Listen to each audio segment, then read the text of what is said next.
বলছি বরবাদের box office collection নিয়ে কারোর মধ্যে কোনো প্রশ্ন আছে নাকি? মানে আমরা যে বক্স অফিস কালেকশনটা জানতে পারছি, এরকম কারোর মধ্যে প্রশ্ন হচ্ছে যে এতটা কালেকশন হতেই পারে না, বাড়িয়ে বাড়িয়ে বলা হচ্ছে।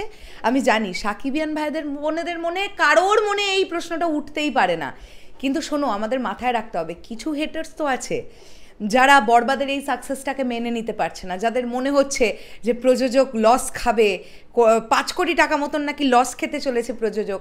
স্পেশালি সেই সকল মানুষের জন্য আজকের এখন এই ভিডিওটা। বেশি কিছু দেখাবো না, নববর্ষের দিন বিকেলবেলা বা দুপুরবেলার পর থেকে সিঙ্গেল স্ক্রিনে কি চলেছে গতকাল বরবাদ, সেটারই কিছু নমুনা এখন এই ভিডিওতে দেখাবো।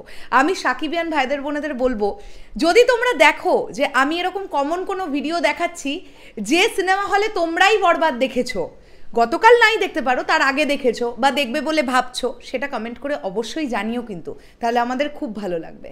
চলো লেটস স্টার্ট দ্য ভিডিও। প্রথমেই আমরা যে হলের ভিডিওটা নিয়ে কথা বলবো সেই হলটা তোমাদের বলি, ময়মনসিংহ ছায়াবাণী সিনেমা হল। একটু ছবিগুলো দেখাই অলরেডি, তাহলে তোমরা বুঝতে পারবে। এই হচ্ছে একটা ছবি, গতকালের রেসপন্স। হ্যাঁ, এই হচ্ছে একটা ছবি, এই হচ্ছে আরেকটা ছবি, এই হচ্ছে আরেকটা ছবি।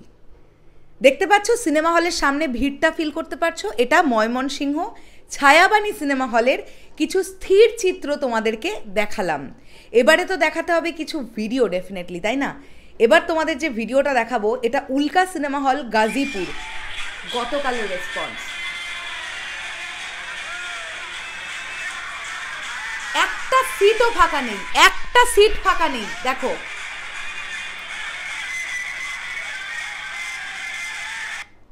এটা হচ্ছে উল্কা সিনেমা হল গাজীপুর।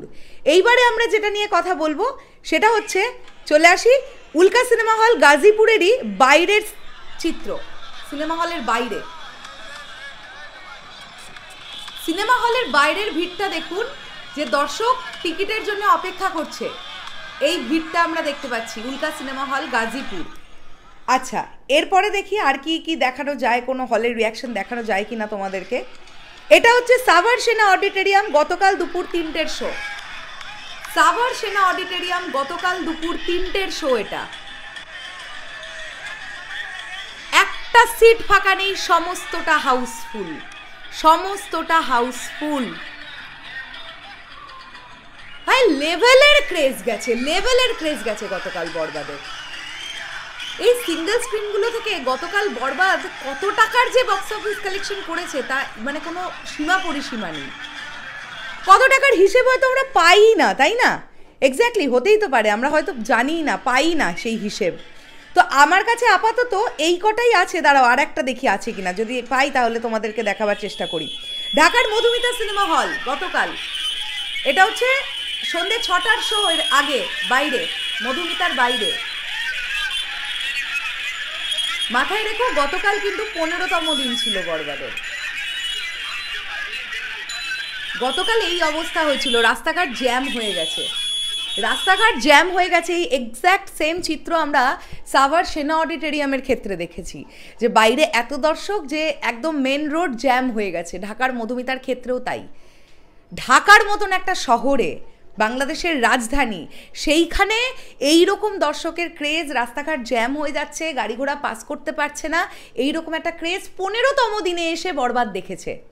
তাহলে এইবারে আমি প্রশ্নটা তাদের কাছেই রাখতে চাই, যাদের বরবাদের বক্স অফিস নিয়ে একটু একটু নাকি মনে মনে একটা প্রশ্ন উঠছে।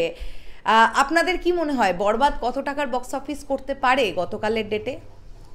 আমার তো কোথাও গিয়ে মনে হচ্ছে আমরা যে 2,80,00,000, 2,82,00,000 এরকম একটা কালেকশন পেলাম না গতকাল, আমার কোথাও গিয়ে মনে হচ্ছে এর থেকেও বেশি কালেকশন হয়েছে, যে হিসেব হয়তো আমাদের কাছে নেই।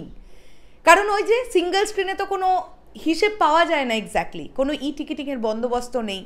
এক্স্যাক্ট এক একটা হল থেকে কত টাকা করে টিকিট বিক্রি হচ্ছে অ্যামাউন্ট কেউ বলতে পারবে না, একমাত্র হল মালিকই জানে যে কত টাকার বিক্রি হচ্ছে, তাই না? তার মধ্যে ব্ল্যাক তো চলছেই।